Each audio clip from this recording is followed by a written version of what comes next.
जन विकास आवाज में मैं संतोष जायसवाल, आप देख रहे हैं जन विकास आवाज न्यूज। एक गहरा दुख, गहरी भावनाओं के साथ जन विकास आवाज संवेदना व्यक्त करता है। जन विकास आवाज के कानूनी सलाहकार श्री जेवियर मूसा डेविड साहब अब इस दुनिया में नहीं रहे।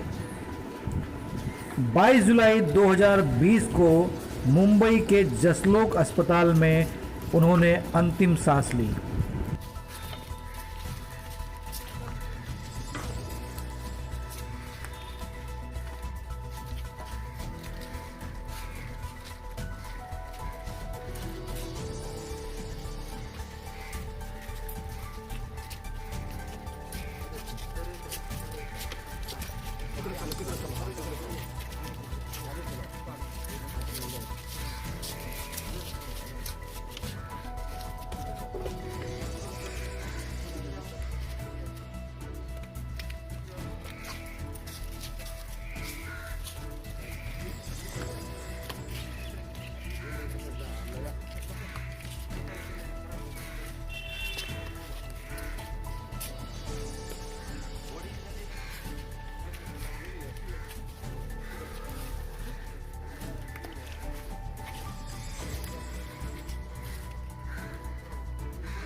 वे 74 वर्ष के थे। जेवियर डेविड साहब एक गरीब आदमी के नेता के रूप में फिल्म जगत में मशहूर थे। सन 1965 से सिने जगत में ये नाम मशहूर हुआ। उन्होंने हमेशा से ही सिनेमा वर्कर की तकलीफ को दूर करने के लिए बहुत काम किए। इस कारण से सिने जगत के जो एम्प्लॉइज थे, जो कर्मचारी वर्ग था, वे लोग उनको मसीहा कहते थे।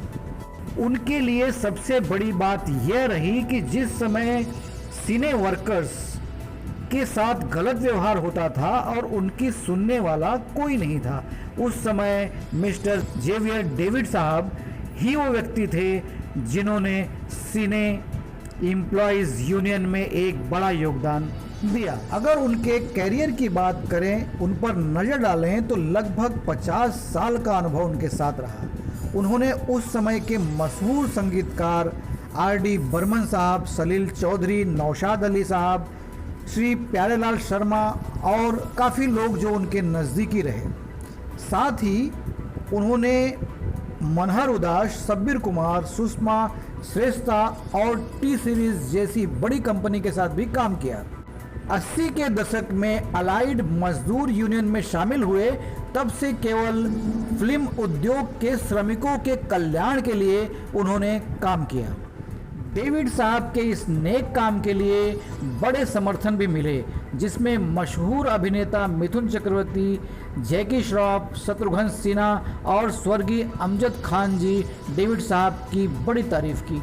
डेविड सर के इस कल्याणकारी काम के लिए जो उन्होंने फिल्मों के लिए किया, उसके लिए महाराष्ट्र के श्रम आयोग द्वारा सिने उद्योग के एकमात्र प्रतिनिधि के रूप में उन्हें नामांकित किया गया, जो सिने श्रमिक के अधिकारों का दावा करता था। डेविड साहब का कारवां यही नहीं रुका। Federation of western India cine employees में 1998 से लेकर 1999 तक महासचिव पद पर काम किया। डेविड साहब के लिए federation of western India cine employees में खास बात ये रही कि 1958 यानी कि 1958 जब वेस्टर्न इंडिया सिने एम्प्लॉयज का फाउंडेशन हुआ था, तब से लेकर आखिरी जो 2018 में जो प्रेसिडेंट हैं अभी फेडरेशन के, उनके साथ काम करने का मौका मिला। उन्होंने श्री जयप्रकाश नारायण जी, श्री बाला साहेब ठाकरे जी और श्री वसंत दादा पाटिल जी जैसे दिग्गज लोगों के साथ काम किया। वे उनके गुरु और रोल मॉडल थे, जिन्होंने उन्हें कल्याणकारी संगठनों के लिए काम करने के लिए तैयार किया। सबसे बड़ी बात ये रही कि चित्रपट सेना का संविधान भी उन्होंने ही लिखा और इस लेखन ने उन्हें श्री उद्धव साहेब ठाकरे जी के संपर्क मिलाया। उन्होंने कैथोलिक चर्च के लिए काम किया और आर्कबिशप ऑफ बॉम्बे और बॉम्बे दूरदर्शन के लिए 15 से ज्यादा फिल्मों का निर्माण भी किया। वे पेरी पिक्चर्स और मित्तल एडवर्टाइजिंग एंड डिस्ट्रीब्यूटर के लिए कानूनी सलाहकार भी रहे। प्रचार के लिए कभी दावा नहीं किया, लेकिन कहा कि आपका काम आपकी बात करेगा। आइए हम आपको एक ऐसी तस्वीर दिखाते हैं जिस तस्वीर से आपको ये पता लग जाएगा कि वो अपने आप में एक मिसाल थे। अभी जो आप ये तस्वीर देख रहे हैं, इसमें एक शख्स दिखाई दे रहा है आपको। जी हाँ साथियों, ये शख्स आज के मुख्यमंत्री श्री उद्धव ठाकरे जी हैं, जिनके साथ में डेविड जी नज़र आ रहे हैं। श्रमिकों के प्रति उनके अटूट प्रेम ने उन्हें 24 घंटे सचेत रखा। ऐसे महान अनकहे नायक को जन विकास आवाज़ सत सत नमन करता है, सत सत नमन करता है।